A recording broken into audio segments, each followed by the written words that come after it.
The deal had 3 minutes left. Nobody in that room knew it except the one person nobody looked at, in the hushed, velvet-lit privacy of the Polaris suite, where negotiations unfolded behind doors thick enough to swallow a scream. Death had already taken its seat at the table. It arrived quietly, as it always does, tucked beneath the mahogany like a secret between old friends. The room smelled of aged wood and ambition, of the particular cologne that men wear when they believe they are the most dangerous thing in the room. Crystal glasses caught the light. Pens hovered over documents worth more than most people's lifetimes. And no one, not a single one of them, looked down. Jemima Perry moved between the chairs the way air moves between walls. She had spent 2 years perfecting this particular disappearing act. White shirt, pressed to severity. Black vest, name badge angled just so. Tray balanced, posture controlled, expression set to the precise warmth required to be pleasant without being remembered. She was a ghost in uniform, and she had learned to be grateful for it. The ghost did not get questioned. The ghost did not get found. But the ghost noticed everything. Her hands placed the breadbasket down without a tremor, which was a kind of miracle, because her chest was doing something violent and unscheduled. She had catalogued it the moment she crossed the threshold. The room's energy was wrong, not in the obvious way, not in the way of raised voices or tightened jaws. Wrong in the way only a forensic mind could measure. The way a balance sheet looks immaculate on the surface and rotten at the root. At the head of the table sat Jung Woo-sung. She had known his name before tonight, the kind of name that preceded a man into a room like weather. In person, he was more contained than she expected, still in the way that deep water is still. His face gave nothing, not irritation, not calculation, not hunger, and that absence of expression was its own kind of power. His hands rested flat against the table beside a leather folio, and she noticed, as she moved behind him to adjust a glass, that his knuckles were white. Just slightly, just enough for someone who had spent a decade reading what numbers refused to say. He was the only one in the room who was actually paying attention. She had been a ghost for 2 years. Since the morning she walked into the offices of Hargrove and Bryn and found her name scrubbed from every system, her credentials revoked, her case files vanished into the elegant machinery of corporate plausible deniability. Since the night her father sat across from her at his kitchen table, not angry, she could have survived angry but quiet. That particular quiet of a man watching his child be erased and knowing his hands were too clean to stop it. Integrity, he had said, is the only thing they cannot manufacture evidence against. She had believed that once. Then she had stopped believing it. Then she had put on this vest and learned to be invisible. But the ghost of his voice was here now, circling low in the air-conditioned silence of the suite, and it was asking her something she did not want to answer. She refilled the water glasses. She aligned a fork. She listened. The discussion moved between languages, English to Korean, Korean back to English through the mouth of the translator seated at Woo-sung's right. Smooth voice, expensive watch, the practiced fluency of a man who had made himself indispensable. And Jemima, whose 2 years of invisibility had been spent reading, studying, rerouting the forensic intensity she no longer had a career to aim at. Jemima understood every word in both directions, which meant she also understood what was being changed. Not dramatically, never dramatically. The best lies never are. It was a softening here, a slight repositioning there, a term adjusted just enough to shift liability across the table without either side noticing. It was elegant. She would have called it elegant in another life. But that was not what stopped her breathing. What stopped her breathing was when she moved to retrieve a fallen napkin, and her eyes dropped below the table. And the room, for one airless moment, ceased to exist entirely. The device was small, deliberate. The kind of thing placed by someone who understood that timing is everything, that the most effective destruction is the kind no one sees coming.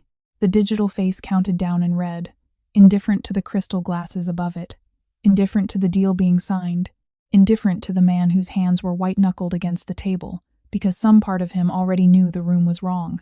He just didn't know how wrong. Jemima straightened. She placed the napkin on the linen. She walked back toward the dessert station and picked up a plate with steady hands. This is not your world anymore. She had said it to herself so many times over 26 months that it had stopped feeling like a reminder and started feeling like a scar, something that had healed over badly, tight and permanent, pulled whenever she moved in a direction she wasn't supposed to move in. She said it again now, standing at the dessert station with a plate in her steady hands and a truth in her chest that was anything but steady. There was a bomb under that table. She had seen it in the half-second, her eyes dropped below the mahogany, that cold, deliberate face counting down in red, indifferent to the crystal above it, indifferent to the documents being signed, indifferent to every man in that room who believed that the most dangerous thing present was himself. It was small, precise, placed by someone who understood that the most effective destruction never announces itself. And it was counting. She didn't know from what number. She didn't know to what end. What she knew was the arithmetic of the situation, and the arithmetic was simple and brutal minutes, not hours, the kind of math that didn't care about context. Her hands did not shake. She was almost angry at them for that. She set the plate down on the station and pressed her fingertips lightly against the cool metal edge of the tray, grounding herself in the sensation the way her father had once taught her to ground herself in facts when emotion tried to take the wheel. What do you know for certain, Jemima? Start there. Only there. She knew there was a device. She knew it was active. She knew that 7 men were seated above it, negotiating the terms of a deal that would never conclude, not at the rate that counter was moving. She knew that she was the only person in this room who had seen it, because she was the only person in this room that no one had thought to watch. Being invisible had finally become useful. She lifted her eyes back to the table without moving her body. Jung Woo-sung sat exactly as he had when she first entered that particular stillness that she had catalogued within 30 seconds of crossing the threshold, before she had catalogued anything else. It wasn't the stillness of a man who was calm. She understood that now with a clarity she hadn't had 20 minutes ago.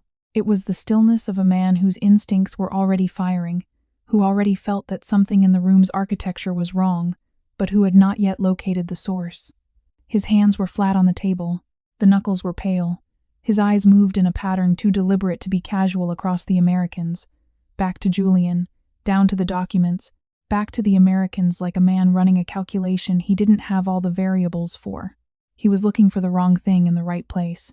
She thought about walking out.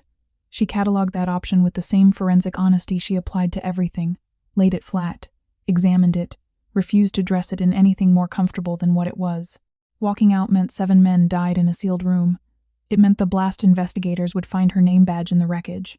It meant she had stood close enough to the truth to feel its heat and had chosen the cold instead. She had done that once before. She had sat across a mahogany table not unlike that one and watched her name be erased from every system in the building and said nothing, because saying something required a belief that the truth still had weight, and she had not been sure it did. She was sure now, terribly, inconveniently sure. The ghost of her father moved through the air-conditioned silence like something that refused to be archived. Integrity, he had told her, is the only thing they cannot manufacture evidence against. She had believed that before the world taught her otherwise. She had stopped believing it when the lesson arrived. And somewhere in the space between the dessert station and that mahogany table, between the woman she had buried and the woman still breathing inside the burial, she found that she believed it again. Not because the world had earned it, because she was tired of being the proof that it hadn't. She picked up the Chateau Margaux. She had chosen it deliberately, a reason to approach, a reason to lean close, a reason to put her mouth near enough to a man's ear that the words she was about to say would travel no further than she intended them to. Her steps were measured. Her face held its warmth. She was a ghost, and ghosts did not hurry. But her heart was already running. She reached the head of the table. She leaned toward his shoulder, her body angled just enough to block the sightline of the men across from him, the bottle raised as natural cover. She could feel the heat of the room differently here, the specific atmospheric weight of a man who took up more space than his body occupied. She steadied herself against it, and then, in Korean so clean and unaccented, it stopped him like a hand against a chest. She said it. There is a bomb beneath the table. Do not react. She placed the bottle down with a soft, deliberate click. And the room, without knowing it, changed forever. He did not react. That was the first thing she registered as she straightened and stepped back from the table. Not a flinch. Not a flicker. Jung Woo-sung absorbed the information she had just delivered. There is a bomb beneath the table. Do not react, and responded by becoming more still than he had already been, which she would not have thought possible 60 seconds ago. His eyes stopped their deliberate pattern and fixed on a point just beyond the table's edge, with the terrifying precision of a man who had just located the variable he had been missing and was already 3 moves into what came next. She returned to the dessert station, set the tray down without a sound. Her pulse was architecture stacking beats on top of each other in a rhythm that had no business being this controlled. She had worked in high-pressure environments. She had delivered findings that ended careers, that unraveled years of careful deception, that made powerful people look at her with the specific hatred reserved for people who are correct. She knew what it felt like to hold information that changed the weight of a room. She had never done it with this particular weight attached. From the dessert station, her sight line to the table was clean. Woo-sung reached for his water glass with his right hand unhurried, natural, and in doing so caught the eye of the man stationed near the east wall. The contact lasted less than a second, but she saw the man's posture shift in response. A silent instruction received and acknowledged between people who had operated together long enough to share a vocabulary that required no words. She watched Julian. That was the pressure building beneath everything else, not just the device, but the translation of it. The softening of terms, the repositioning of liability, the subordinate clause that had shifted financial exposure entirely onto Woo-sung's side in one elegant, invisible sentence. She had heard it clearly enough to know it was not a linguistic accident. It was authored, commissioned by someone who had studied the contract's pressure points in advance, and had placed Julian in that room like a pen placed in a specific hand to sign something that would never say what it appeared to say. Julian was not the architect. Julian was the instrument, and every instrument had someone who had tuned it. His baritone moved through the room with its practiced ease, bridging languages with the fluency of a man who had made himself indispensable and trusted that indispensability to protect him. The Americans nodded along. They had no idea that the man across from them had just been told there was a countdown beneath their feet and had responded by becoming more dangerous than he had been 60 seconds ago. She found herself thinking against every reasonable instruction she was giving herself that she had never seen composure like it. Not power. She had seen power perform itself in boardrooms for a decade. Men who needed volume and posture and the weight of a title to make a room feel them. What Woo-sung had was different. It was the composure of someone who had made peace with chaos so completely that chaos could no longer use surprise as a weapon against him. It was the specific stillness of a person who had decided at some point exactly who they were and had stopped negotiating with the world about it. She looked away. She straightened a napkin that did not need straightening and told herself, firmly and without much conviction, that this was not the moment for that kind of noticing. But the noticing had already happened. It sat in her chest alongside the adrenaline and the fear and the forensic fury of a mind running at full capacity, quiet, inconvenient, and entirely unwilling to be filed away. Woo-sung moved first, not dramatically, not in any way that would have registered to the Americans across the table or to Julian, whose performance was still running on the assumption that the room belonged to him. It was a small thing, the kind of thing only someone already watching would catch. He uncapped his pen, turned to a fresh page in the leather folio, and wrote 4 characters in Korean, unhurried, as though taking a note on the proceedings. Then he angled the folio, just slightly, toward the east wall. The man stationed there absorbed it in a single glance. He was already moving toward the door before the folio closed. His exit timed to the natural rhythm of the room, a man stepping out to take a call. Nothing more. Nobody looked. Nobody counted. That was the architecture of a well-trained team, the ability to move without creating the shape of movement. Jemima watched it all from the dessert station and understood that she had handed a lit match to a man who already knew exactly which fire to start with it. Julian's voice continued its smooth transit between languages. He was in the middle of a clause about indemnification. She caught the Korean version first, precise and non-negotiable as Woo-sung had delivered it, and then heard it arrive in English as something softer, something with give in it.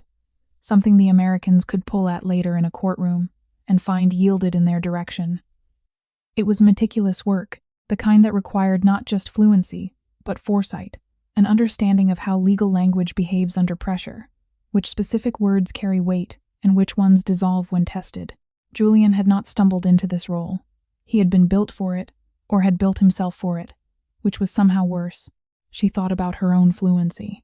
The years she had spent acquiring Korean not for any professional requirement, but because her mind had always moved toward complexity the way water moved toward depth naturally, without needing a reason. She had studied it the way she studied everything she loved, which was to say completely, which was to say until she understood not just the language but the architecture of thought it housed. The way certain emotions in Korean had no precise English equivalent. the way formality and intimacy existed on a spectrum that English flattened into a binary. She had never imagined using it like this. Wu Sung spoke. His voice was measured, directed at the Americans, carrying the surface texture of a man continuing negotiations in good faith. But the register had shifted something and the cadence had tightened by a fraction. The way a room tightens when someone opens a window and the pressure changes before the air does. Julian began his translation, and Wu Sung looked up. Not at the Americans, not at Julian, at her. It was brief, the length of a breath, the duration of a heartbeat, and it carried nothing she could easily name. Not gratitude, not assessment, something in between, or something that existed in the space those words didn't cover. It was the look of a man who had recalibrated an entire situation and was now locating every variable with fresh eyes. And she was one of the variables, and he was not finished with her yet. She held it. She did not look away. That surprised her.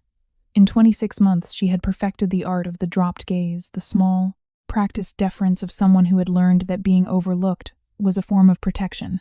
She had not looked a man like him in the eye since the morning her career ended, because looking directly at power was how you reminded power that you existed, and existing had become dangerous. She held it anyway, for exactly as long as he held it.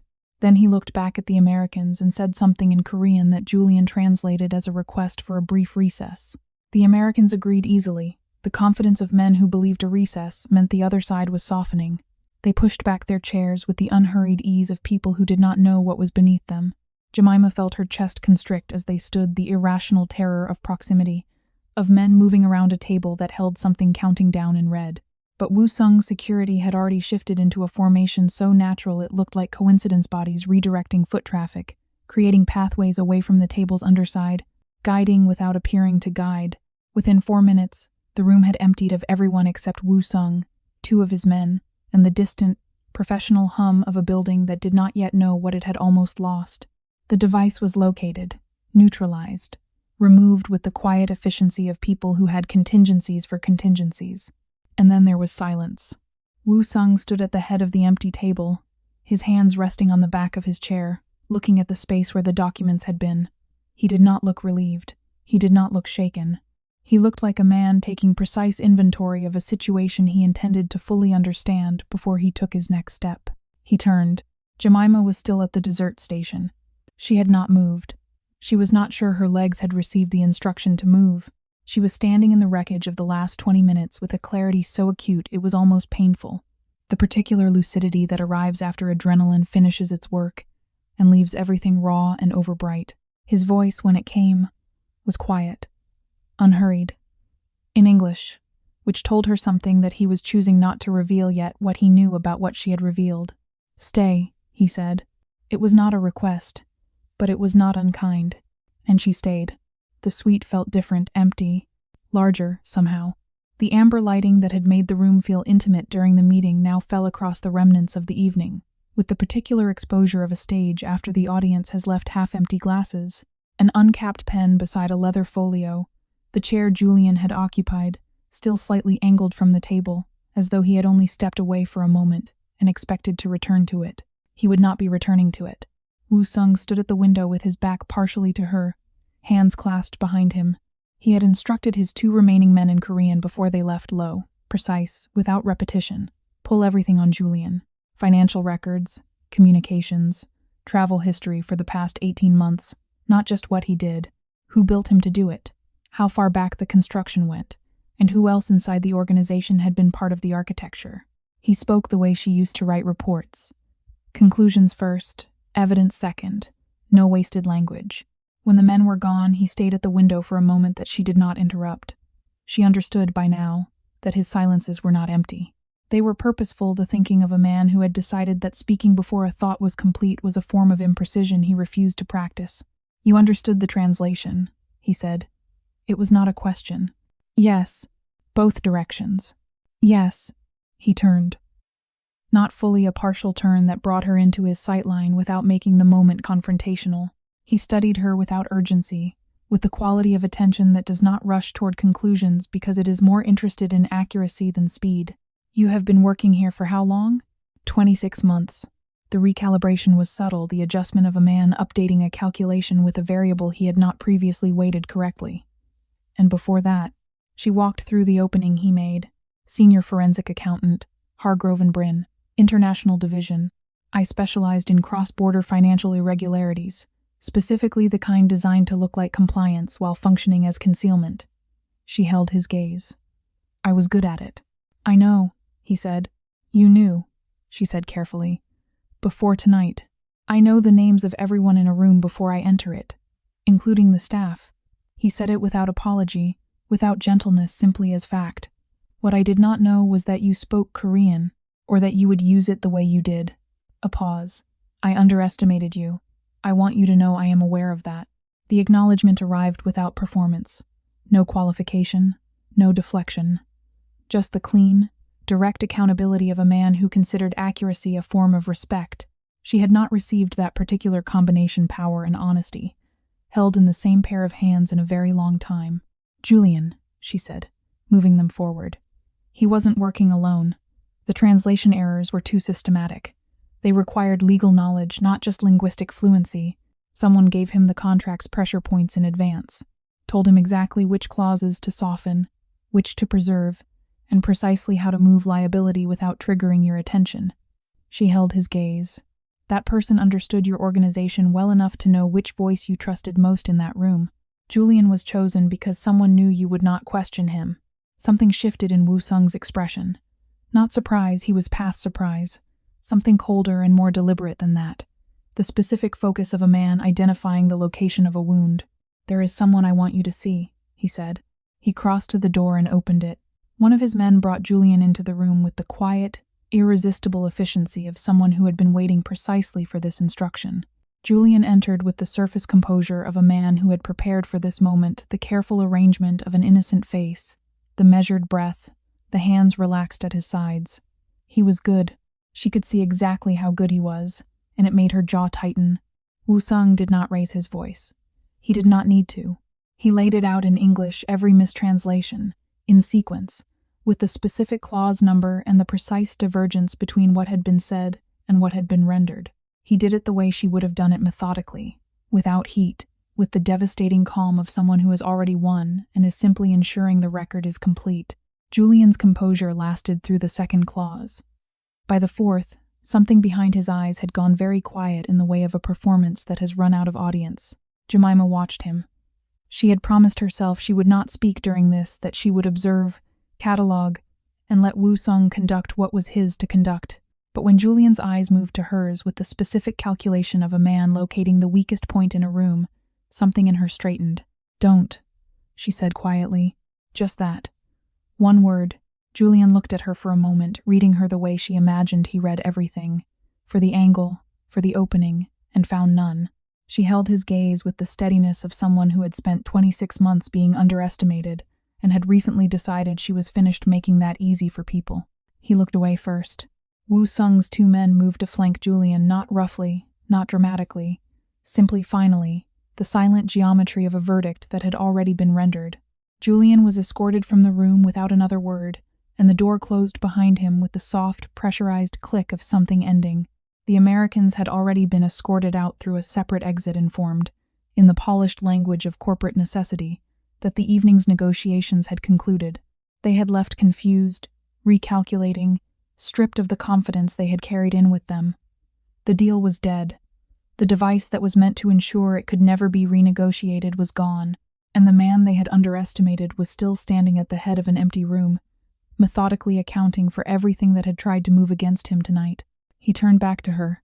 In the amber light of the emptied suite, with the remnants of the evening arranged around them like evidence, he looked at her with that precise, unhurried attention, and she felt, with sudden and uncomfortable clarity, that she was not simply being seen.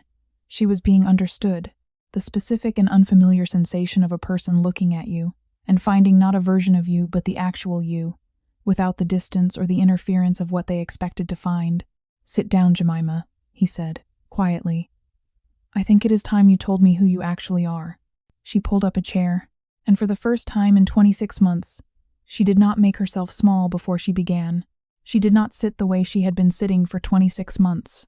There was a difference, and she felt it the moment she settled into the chair, the way her spine straightened without effort, the way her hands found the table's edge with the ease of someone returning to a posture their body had never fully forgotten.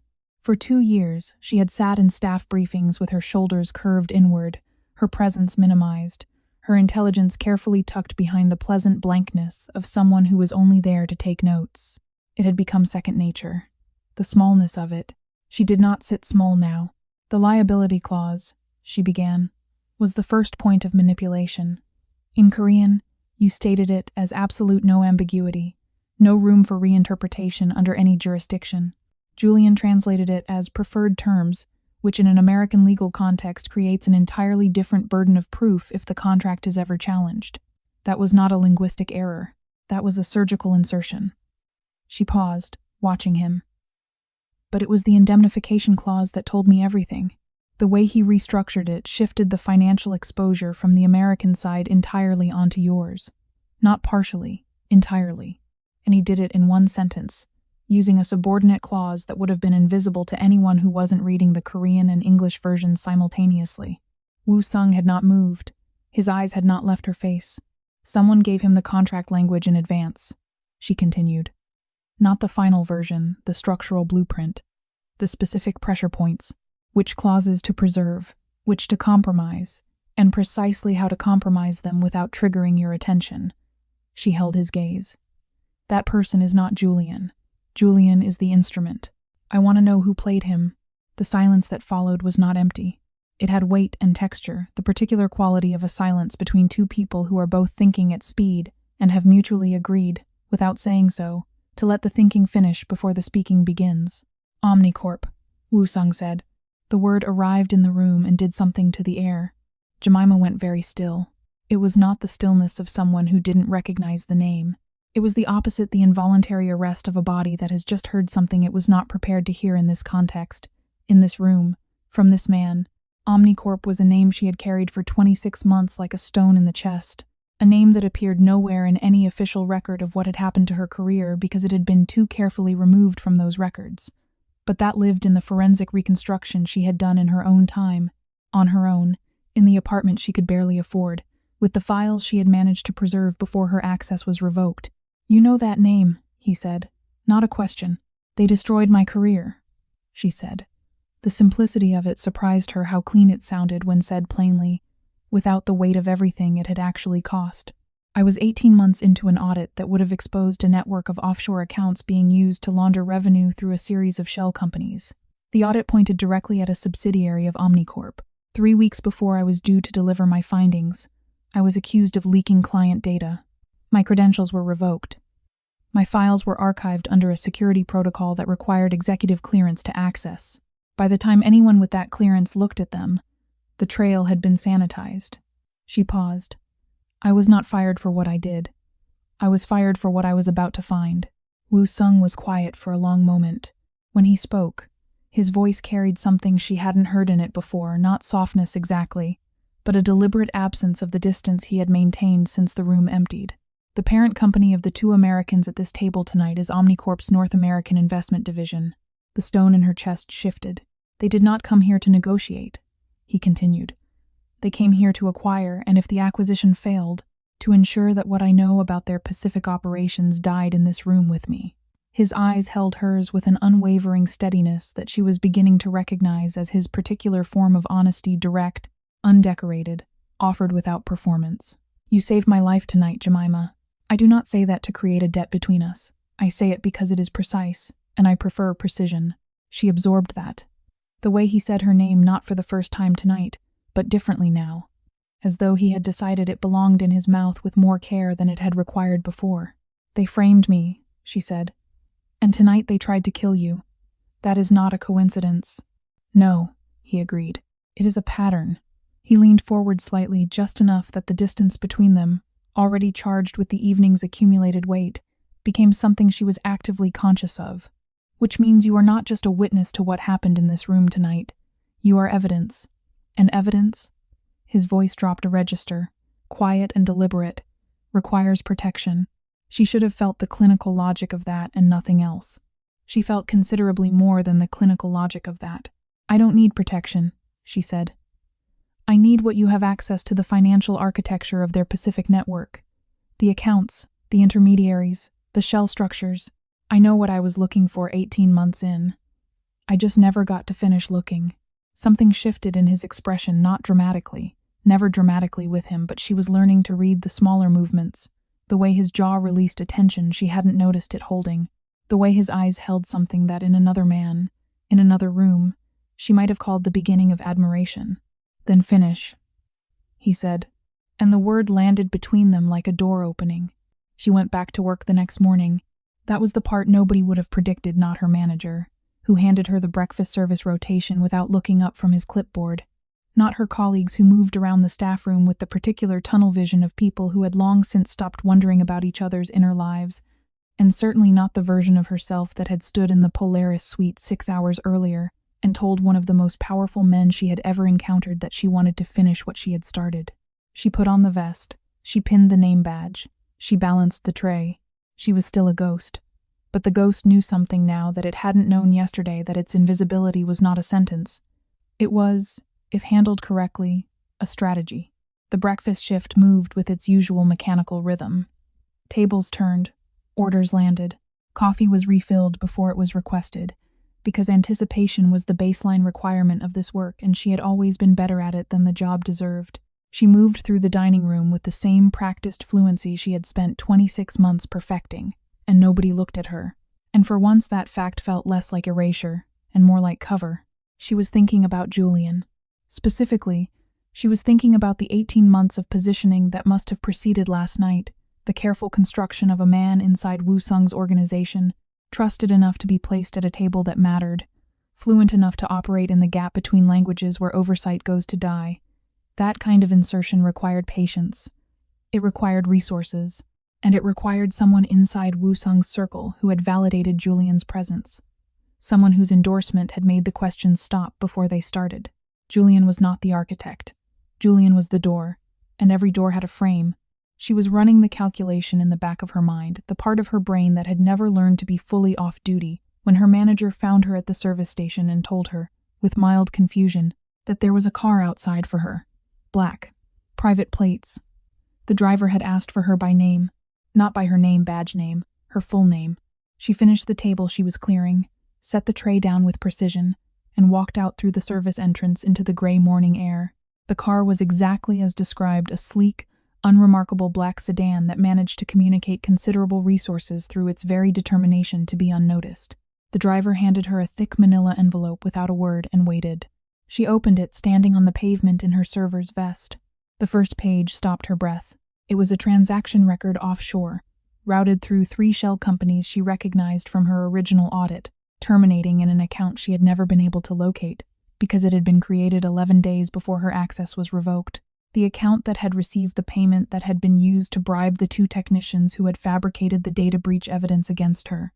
She knew this because the second page was a signed statement from one of those technicians, notarized, time-stamped, and detailed with the particular specificity of someone who had been given a very good reason to stop staying silent. Her hands were steady. She was distantly amazed by that. She turned to the 3rd page, then the 4th, then she stopped counting pages, and simply read, standing on a London pavement in a server's vest, with the morning cold against her face and 26 months of carefully maintained composure doing something complicated and structural in her chest. He had not just pulled a thread. He had exhumed the entire architecture.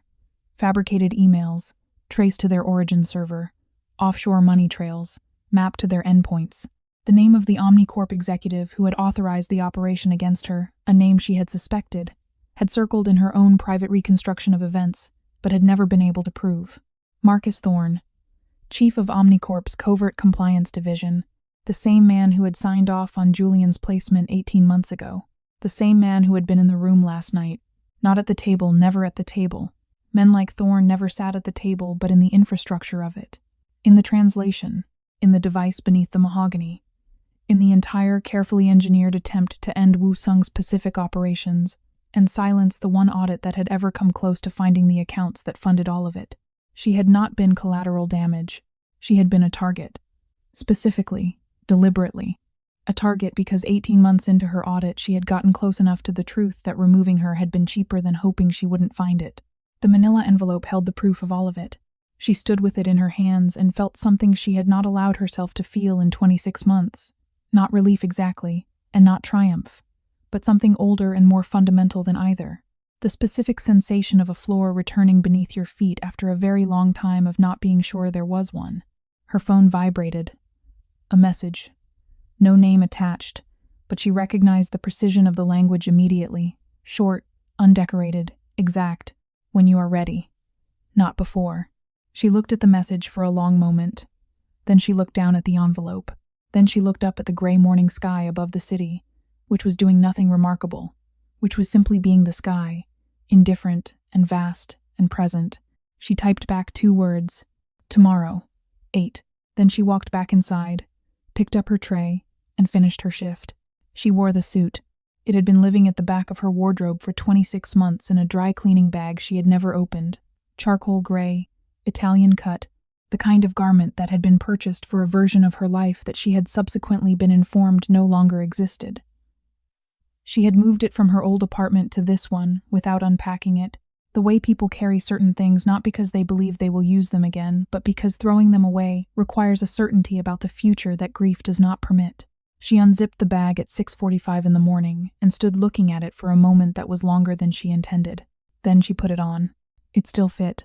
That felt significant in a way she didn't examine too closely. The idea that the body, which had spent 26 months in a server's vest, had not fundamentally changed shape from the body that had walked into boardrooms and delivered findings that made powerful people uncomfortable. The mirror returned her image with a directness she had been avoiding. She looked at it properly for the first time. In a long time, the sharp line of her shoulders in the charcoal fabric, the particular way she held her chin when she was not performing smallness, the expression of a woman who had remembered something important about herself and was still in the process of deciding what to do with the remembering. She picked up the envelope. She left the apartment at 7:15.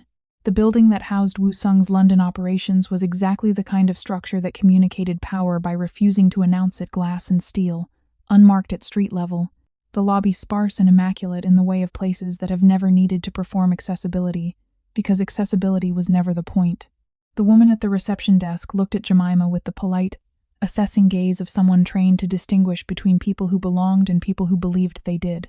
Jemima held her gaze and gave her name without elaboration. She was taken to the 14th floor without further question.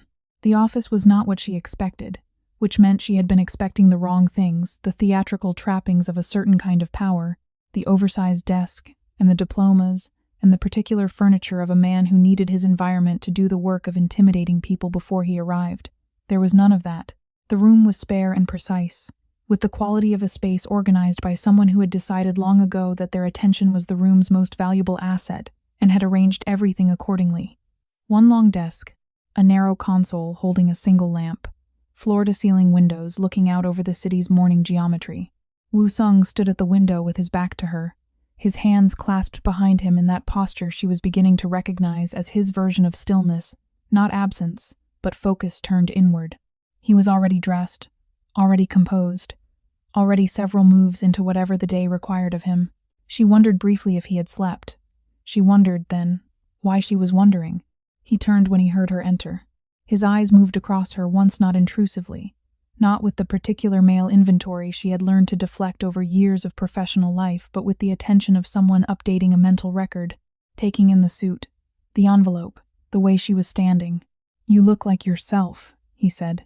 It was a simple observation. He delivered it simply, and yet it arrived with a precision that the simplicity didn't fully conceal the specific accuracy of a man who had been paying enough attention to know what herself looked like, and who had noticed the distance between that and what she had been presenting to the world. She set the envelope on the desk between them. "Marcus Thorne," she said. "He is the connective tissue between everything: my audit, Julian's placement, last night's device, the financial network I was 18 months into dismantling before he had me removed. He operates through OmniCorp's Covert Compliance Division, which functions as a corporate intelligence unit legal in its structure, entirely illegal in its application. He has been running interference for the Pacific accounts for at least 4 years, possibly longer." She opened the envelope and laid the documents out with the systematic clarity of someone who had spent the night organizing them into an argument. "What you gave me filled the gaps I was missing. What I had fills the gaps your team hasn't located yet. Together it is a complete picture. Wu Sung looked at the documents. Then he looked at her. "You did this last night," he said. "After your shift. I did it instead of sleeping." Something moved at the corner of his mouth, not quite a smile, but the ghost of one, the first she had seen from him. And it arrived so briefly she might have doubted it, except that she had been paying attention with the same forensic intensity she applied to everything that mattered. She found that it mattered. "There is something you need to know," he said, and his tone shifted not dramatically, but enough. The slight lowering of register that she had learned, in the short violent span of knowing him, indicated that he was moving from professional to precise, in a different way. Personal precise. OmniCorp has been attempting to acquire controlling interest in 3 of my Pacific subsidiaries for 14 months. I declined each approach. What happened last night was not the first attempt to pressure me into reconsideration. It was the most direct. He paused. What I did not know, until I read your file this morning, was that the audit you were conducting 18 months ago, the one they shut down, was examining the same accounts they have been using to fund the acquisition pressure. She absorbed that. "They shut me down," she said slowly, "to protect the same money they were planning to use against you." "Yes, which means my investigation and your situation are not parallel. They are the same investigation." "Yes," he said again. The word settled between them with the weight of something that had just become irrevocable. She looked at the documents spread across his desk, her evidence and his, laid out together, the 2 halves of a picture that neither of them had been able to complete alone, and felt the specific vertigo of a moment that is quietly, irrevocably rewriting the trajectory of everything that follows it. She had come here this morning thinking she was delivering findings. She understood now, beginning a partnership. The thought arrived without the resistance she would have expected from herself, no instinct to qualify it, no impulse toward the careful professional distance she had maintained for 26 months as a form of self-preservation. Just the clean, unguarded recognition of something true. She looked up from the documents and found him already looking at her. "Then we finish it together," she said. He held her gaze for a moment that was 1 beat longer than professional necessity required. "Together," he said, and neither of them looked away. 3 weeks was not a long time. It was not long enough to dismantle a 4-year financial network, not long enough to build an airtight legal case against a man who had spent those 4 years ensuring that every trail leading to him passed through at least 2 layers of corporate insulation before it arrived at his name. It was not long enough to fully trust someone, or to fully understand them, or to know with any reasonable certainty whether what you felt in their presence was the product of genuine connection, or the specific emotional intensity that danger manufactures between people who survive something together. Jemima knew all of this. She also knew that 3 weeks was precisely long enough for certain things for a working rhythm to develop between 2 people who thought at similar speeds, for the particular ease of shared language to become something she looked forward to rather than simply relied on, for the way he took his coffee, and the way he read a document, and the way he went very still when he was about to say something that mattered, to become information she carried without having chosen to collect it. The 14th floor had become her floor. Not officially, she had no title yet, no contract, nothing that existed on paper. What she had was a desk positioned at an angle to his, close enough for efficient communication, and far enough to maintain the professional geometry they had both been observing with the careful, mutual discipline of people who were aware of a current between them and had wordlessly agreed not to name it until the work was finished. She had her files, he had his network. Together they had built, over 21 days of long mornings and longer evenings, a case that was no longer circumstantial. It was surgical. Marcus Thorne had been meticulous. She gave him that. The offshore architecture was elegant, 7 shell companies across 4 jurisdictions, each with its own legitimate surface function, each connected to the next, through a series of transactions so routine in appearance that they had survived 4 years of standard compliance review without a flag. He had understood that the best concealment is not invisibility but boredom. Make the numbers dull enough and no one looks twice. She had looked twice. She had looked until the boredom cracked, and what was underneath it came apart in her hands like wet paper. On the 22nd day, she laid the completed case across Wu Sung's desk. He read it the way he read everything, without hurry, without performance, with the total absorption of a man who had decided the document in front of him deserved his full attention and was giving it without reservation. She sat across from him and did not pretend to work on something else. She watched him read, because she had earned the right to watch, and because watching him was something she had stopped apologizing to herself for 3 days ago. He set the last page down. "This is enough," he said. "It is more than enough," she said. "It is irrefutable." He looked at her across the desk, that direct, unhurried attention that she had first catalogued in the Polaris suite as a predator's stillness, and had since come to understand as something considerably more nuanced. It was not the attention of a man assessing threat. It was the attention of a man who had decided that a person was worth the full weight of his focus, and was giving it without the performance of giving it. She had not received attention like that in a very long time. She was not certain she had ever received it from someone whose opinion of her had already been tested by something real. "I want to talk about what comes next," he said. "The filing," she said. "We take it to the Financial Crimes Unit simultaneously in 3 jurisdictions: London, Seoul, and the Cayman Islands. Simultaneous because if one jurisdiction moves first, Thorne has the network to suppress it before the others are triggered. Simultaneous removes that window entirely." "I meant after the filing," he said. She held his gaze. "I know what you meant," she said. The room was very quiet. Outside the floor-to-ceiling windows, the city moved through its morning with complete indifference to what was happening on the 14th floor. The traffic, and the weather, and the 10,000 ordinary transactions of a day that did not know it was significant. He stood, moved around the desk with the same unhurried quality he brought to everything, no performance, no announcement, simply the decision made and then executed with the quiet certainty of a man who had stopped second-guessing himself at some point in his life and never picked the habit back up. He stopped at the edge of the desk, close enough that the careful professional distance they had been maintaining for 22 days became something she was acutely, physically aware of having maintained. He looked at her. She looked at him. The current that had been running beneath 3 weeks of shared work and careful language and long evenings in a room that smelled of coffee and documents, and something neither of them had named, it was not hidden anymore. It had not been hidden for some time. They had simply, mutually, been waiting for the work to be finished before they allowed themselves to stand in the truth of it. "You are not a ghost," he said, quietly, with the precision he reserved for things he meant completely. "You have not been one since the moment you walked toward that table with a bottle of wine, and the specific courage of someone who has decided that the right thing is worth the cost of doing it." He paused. "I need you to know that I see that. Not what you were trained to do, or what you discovered, or what you built in 3 weeks on my 14th floor. I see you, Jemima." She stood, not because the moment required it, because she was done sitting at a careful distance from something true. "I know," she said. "I see you too." He reached out and tucked a loose curl gently behind her ear. The smallest possible gesture, unhurried, deliberate, the kind of touch that asks before it arrives and means everything precisely because of its restraint. Her breath caught, not from surprise, from the specific recognition of a moment you have been moving toward without letting yourself know it, arriving exactly when it was supposed to. She did not step back. He did not rush forward.